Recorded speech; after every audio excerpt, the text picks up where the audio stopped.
Hello दोस्तों, Radhe Radhe. Board परीक्षा से संबंधित कुछ महत्वपूर्ण प्रश्न जो कि आपके फिर से अध्याय 10 से ये लिया गया है। अध्याय 10 में और भी कुछ क्वेश्चंस हैं जिसमें से मुख्य रूप से मोस्ट आईएमपी क्वेश्चंस यहाँ पास मैं 5 आप लोगों के लिए लेकर आई हूँ गेसिंग करके। तो यहाँ पास दिया हुआ है 5 प्रश्न में से पहला प्रश्न है आपके, पूर्ण आंतरिक परिवर्तन किसे कहते हैं, किरण आरेख के साथ समझाइए। तो इसका एक छोटा सा चित्र है, आपके पूर्ण आंतरिक परिवर्तन का एक आरेख बना करके समझाना है, जिसमें आपके जैसे समतल दर्पण का आप लोग प्रयोग करते हैं, प्रैक्टिकल करते हैं, तो उसी तरह से एक छोटा सा इसमें डायग्राम बनेगा। तो इसको समझाना है। इसी प्रश्न को अथवा करके भी देता है। किस तरह से देता है अथवा करके, यहाँ पास इसको देखते हैं हम ये पहला प्रश्न को।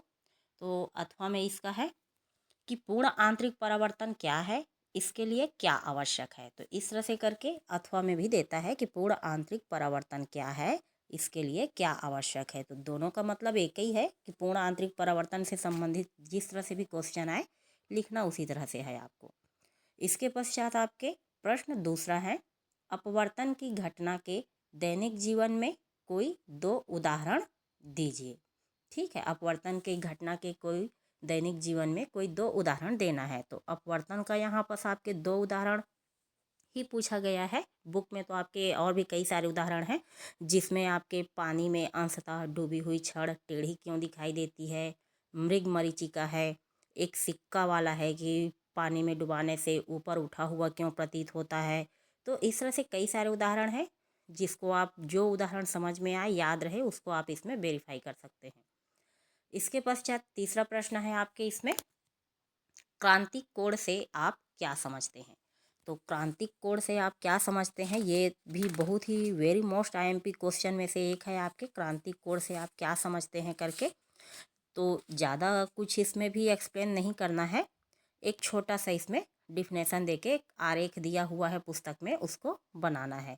इसमें आपके क्या है जो दिया हुआ है, सघन माध्यम में क्रांतिक कोण का मान और विरल माध्यम में अपवर्तन कोण का मान क्या हो जाता है, 90 डिग्री के बराबर हो जाते हैं, तो क्रांतिक कोण कहलाता है। तो इस तरह से छोटा सा डिफिनेशन है इसमें, आप देख लीजिएगा इसका। इसके पश्चात है यहाँ पे प्रश्न आपके चौथा, उत्क्रमणता का सिद्धांत क्या है।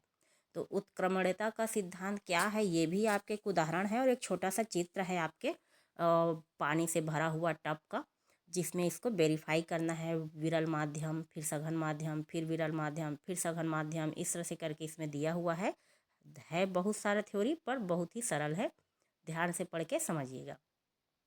इसके पश्चात लास्ट प्रश्न है आपके, वास्तविक और आभासी प्रतिबिंब में अंतर। तो वास्तविक और आभासी प्रतिबिंब में अंतर को आप प्रश्न के अकॉर्डिंग इसके अंतर को वेरीफाई करेंगे। इस तरह से कुल 5 प्रश्न हो गए आपके, और साथ में आपके आभासी और वास्तविक प्रतिबिंब में 4 नंबर के हैं तो 4 अंतर वेरीफाई, 2 हैं तो 2, 3, 4, 5, 6 नंबर तक के रहते हैं, तो जितने नंबर हो उसके अकॉर्डिंग इसके अंतर को वेरीफाई करेंगे। तो इस तरह से कुल 5 प्रश्न आपके हो गए वेरी मोस्ट आईएमपी, जो परीक्षा की दृष्टि से बहुत ही महत्वपूर्ण है 10वीं कक्षा के लिए। इन सभी के आंसर्स लिख के अच्छे से आप प्रिपेयर कर लेंगे, और यदि चाहते हैं कि इनका मैं पूरा डिटेल आंसर्स आपको दूं, तो आप मेरे चैनल को लाइक और सब्सक्राइब जरूर कर लेंगे, और साथ ही अपने दूसरे मित्रजनों को भी शेयर कर देंगे, ताकि सभी तक ये प्रश्न आपके जो मोस्ट आईएमपी हैं जल्दी से जल्दी पहुंच सके।